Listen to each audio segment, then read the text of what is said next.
Hello, how is everyone doing? Today we are going to look at assessment data from Evergreen School District and 3 elementary schools within the district. We will examine 2 different assessments that were completed, talk about strengths and weaknesses, strategies or practices to be implemented in order to improve data and help the district become more proficient in reading.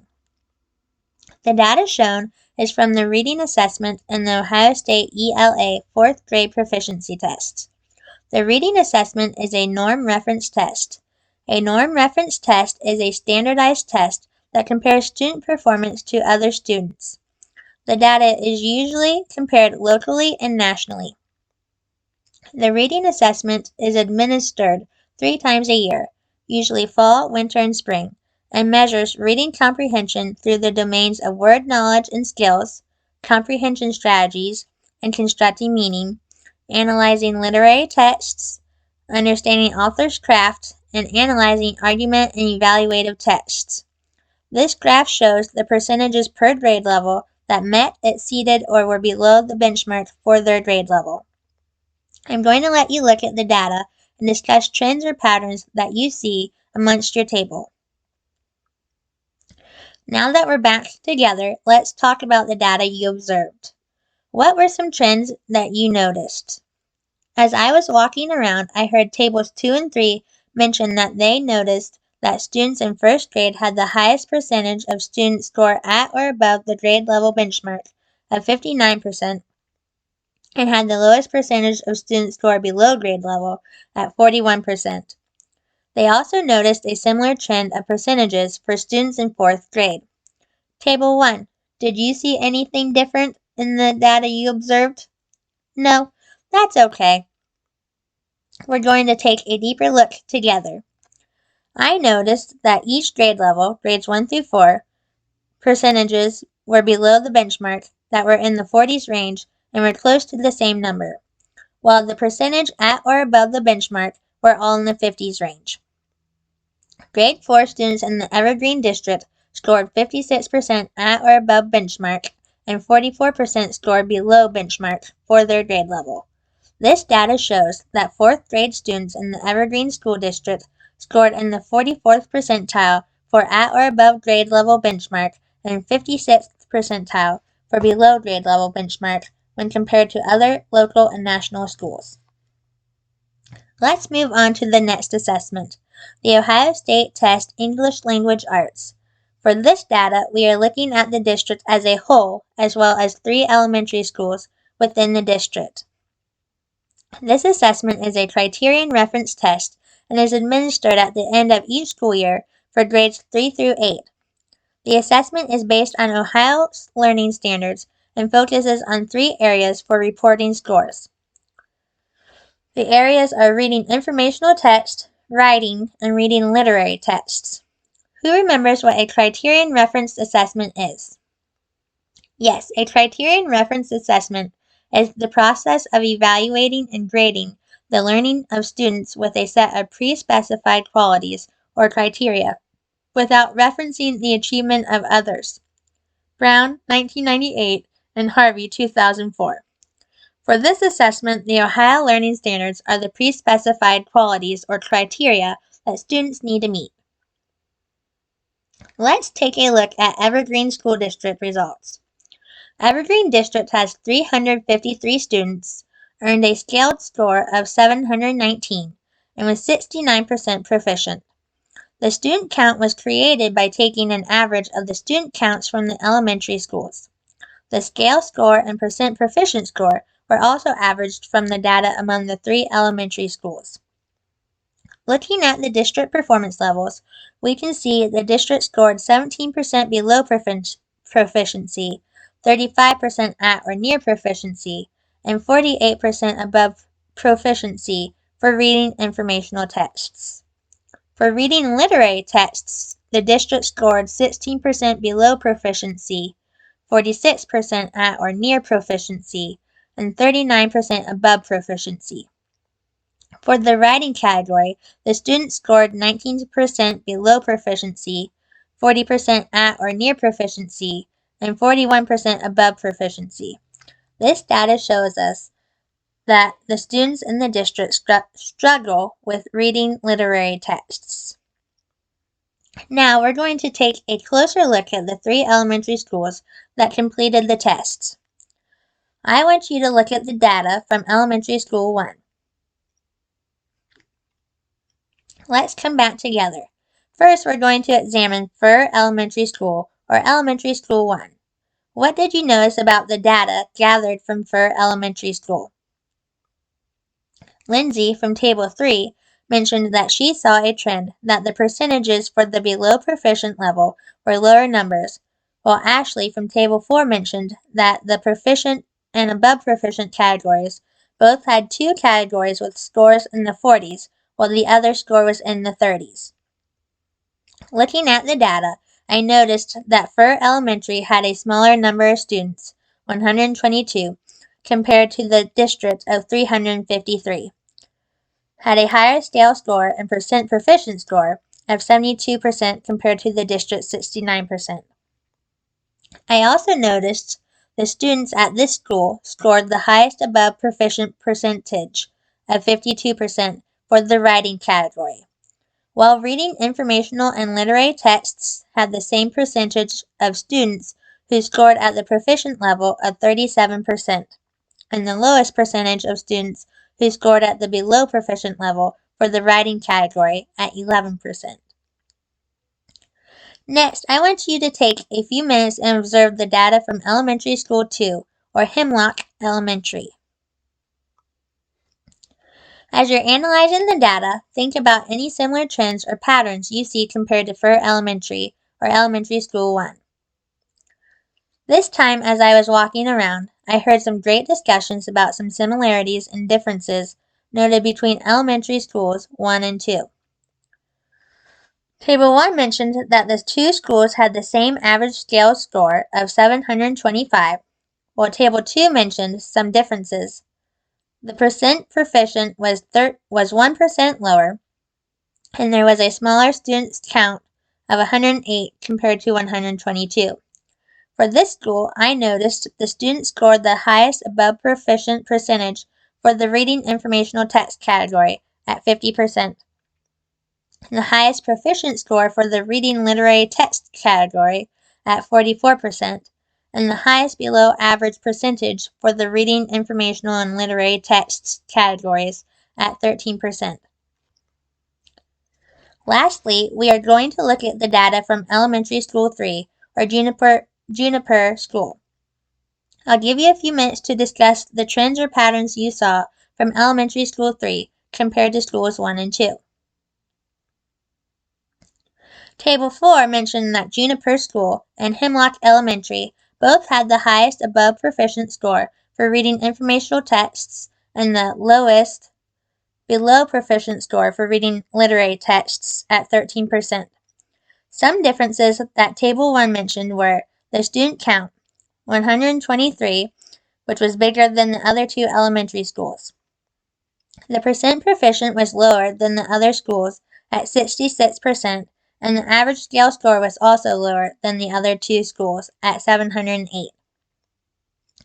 Juniper Elementary had the highest percentage above proficient for the reading informational text category at 44%, the highest percent proficient for the reading literary text category, and the highest percent below proficient for the reading literary text category at 16%.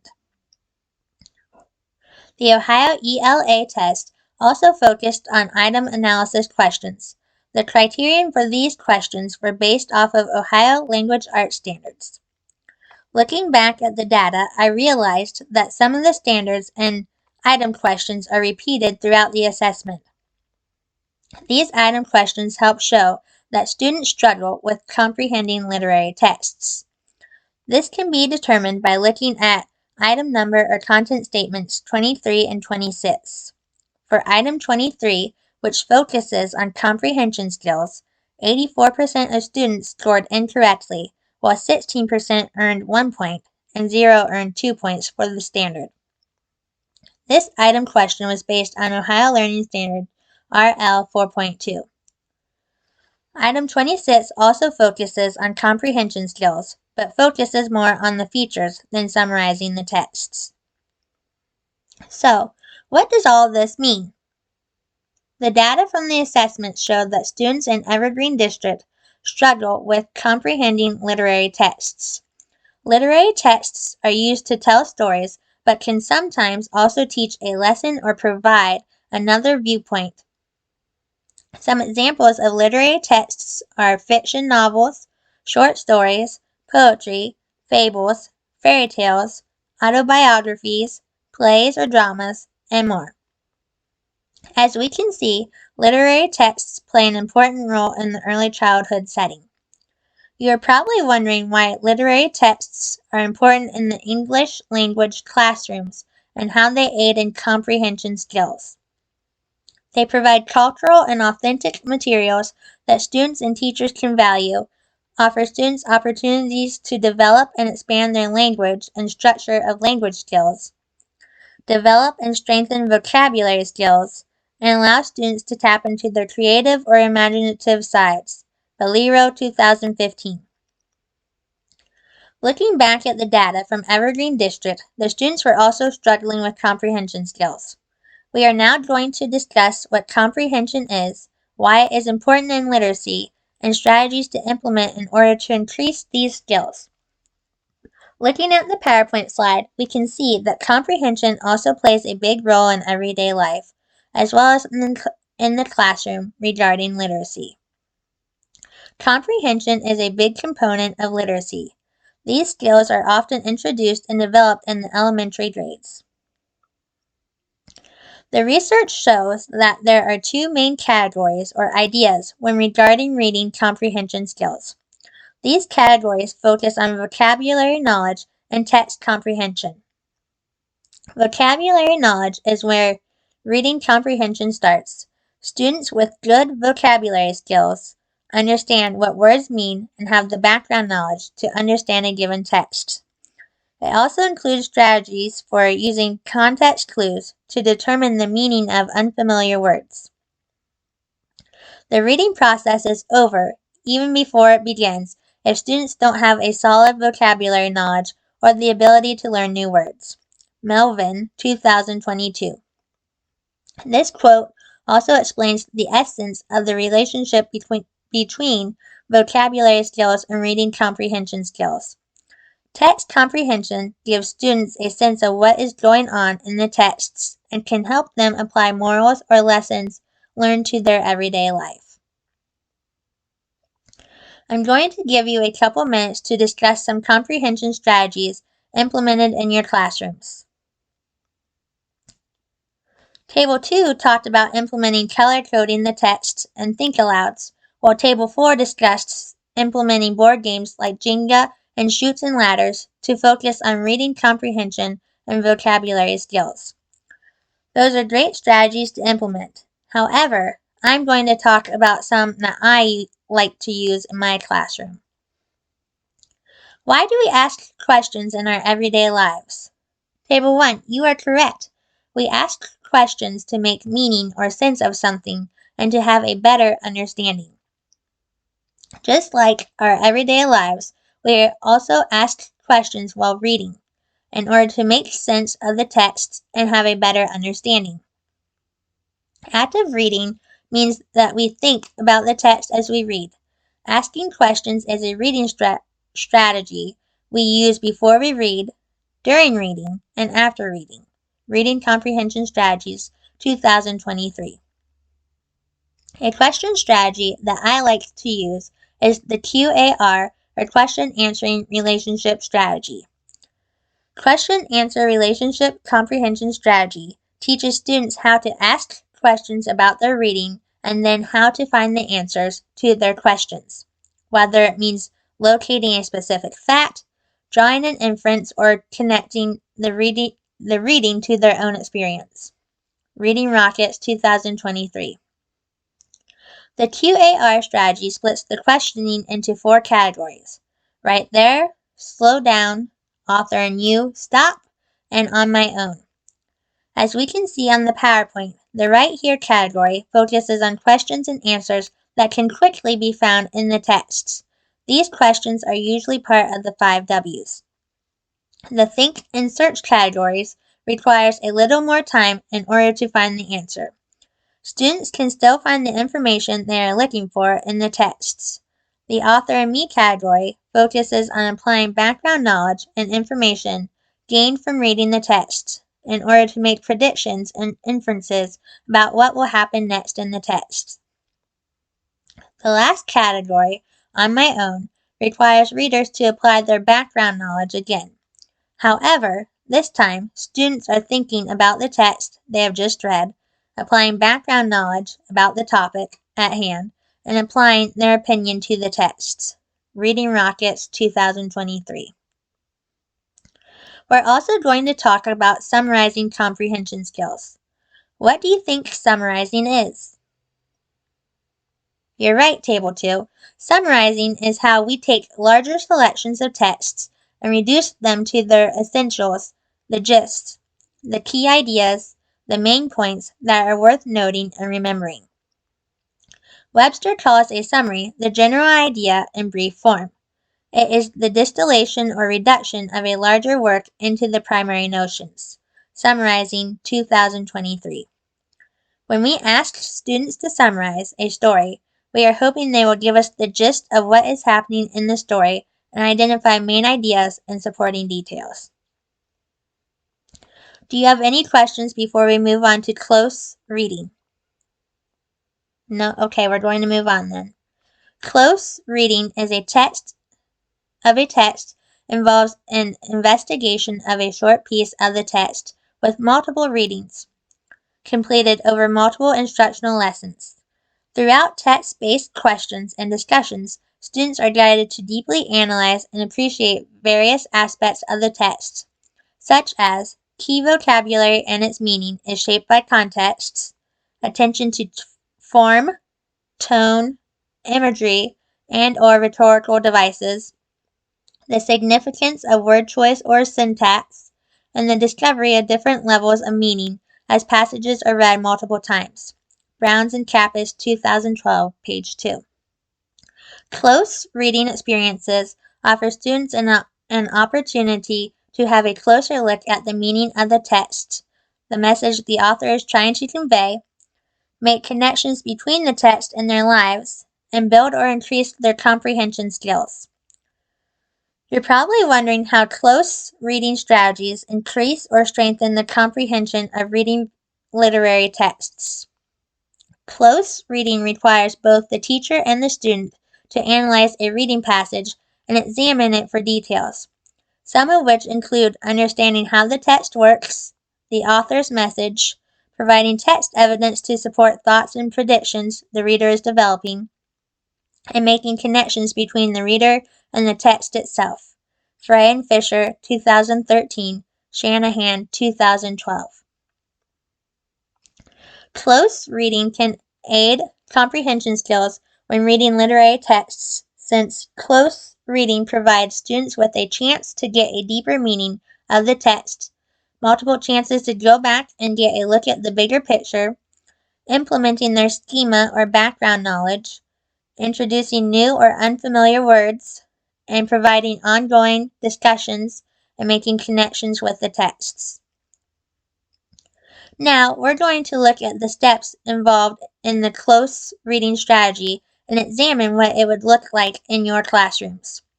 Close reading is an ongoing process and cannot be completed within a day. First step, read the texts. First, read. Before reading the text, the teacher will ask students to share schema or background knowledge they may have about the topic. Then the teacher will give them some more background information about the text at hand. As you are reading the passage together, students are making annotations on their copy of the texts. Make sure to model how to make annotations with an example text before having students mark the text. For the annotations, they can add question marks for things they don't understand, underline phrases or sentences that are important in their understanding, and highlight or circle new or unfamiliar words they don't understand. In the first read, the students are thinking about what the text means. Next, the students will read the text again. This is the second reading. This time, they will read and add more annotations and go back to the ones they previously made. Once they have reread the text, they will answer a few text-dependent questions and discuss their findings with a small group of their peers and/or their teacher. Once they have finished the reading, the students will define the new or unfamiliar words they highlighted from the first reading. Next, the students will reread the text for a third time. With this reading, students are adding more annotations or ideas of what the text means and thinking on a deeper level. They may even add their ideas or extend their thoughts with the use of a graphic organizer or journal. Once the students have completed the close reading activity, we will come back together as a whole group to have a discussion about the text and answer any questions they may still have. Together, we will discuss the meaning of the texts, what the author says, and how the text relates to their daily lives. We will review any unknown vocabulary words that students define and talk about possible themes of the texts. Once we have finished our whole group discussion, I will have the students respond to some comprehension questions and complete a short retelling of the texts, which will also serve as a reading assessment. Now let's look at the model close reading sample. I'm going to give you 10 minutes to read a copy of the excerpt from The One and Only Ivan.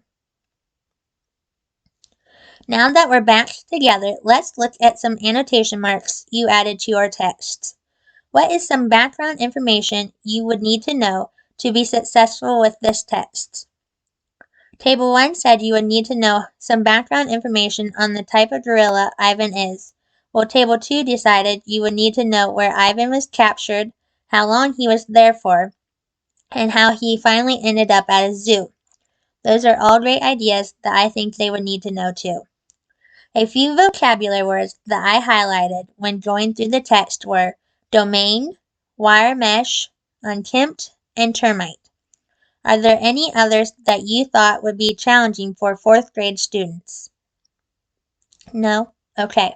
Now we're going to take a look at a student's work sample, the text they annotated, and comprehension questions they answered, before continuing on to the extension piece, which focuses on writing. For the extension piece, the students will write a text connection about a time they have felt lonely or out of place. To differentiate the lesson, students who are struggling readers or need accommodations will be allowed to have the story read to them from a device or teacher, will not have as many comprehension questions to answer, and will draw a picture to show a time when they have felt lonely or out of place. As the students are completing the annotation piece for the text, these students will be able to make their annotations on an electronic device and may also be supported by their teacher. Lastly, we're going to focus on some tools or pieces of advice that I can offer you when you're implementing a close reading strategy into your classroom. When selecting a text for close reading, you need to consider 2 questions. First, is there enough going on with the language and craft of the text to warrant the attention of multiple readings? Second, does the understanding that comes from close reading sufficiently benefit students in the light of the larger goals or course of unit? The answer to both these needs to be yes, in order to keep close reading from falling into its reputation merely as an exercise. Filkins, 2023. When selecting a text, you should also think about how students will benefit from the experience with the text and how their comprehension skills will be impacted. The next thing is creating quality guiding questions. When developing questions, teachers want to move beyond the general gist of the passage to focus on more in-depth understanding. Questions developed should require the reader to return to the passage to find supporting evidence for the thinking. Locate details required for understanding the text. These details should build toward the essential understanding of the passage as a whole. Examine the text structure of sentences throughout the passage. The structure of these sentences will give the reader a better understanding of the messages if they understand how the sentence is constructed. Fisher and Fry, 2012. Guiding questions help engage our students with the text, direct discussions, and may extend or impact the student's thinking about the text. An example question for the model close reading we did would be, why did Catherine Applegate write The One and Only Ivan? The last tool I would implement ties in with the guided questions and will also play a role in writing. I would incorporate graphic organizers or journals as students are making annotations of the text. These two tools will also aid with the guiding questions and will further the discussion once the close reading activity has been completed. The graphic organizer doesn't have to be complex. It could just have the students focus on some text features of the story, supporting details, or what they have learned while reading the texts. These tools are a great way for students to go back to their notes and to aid in their comprehension when reviewing the text in the guided discussions. Does anyone have any questions or concerns? Here are the resources I used for this presentation. If you think of any questions later on or would like some extra samples, please feel free to email me. Thank you.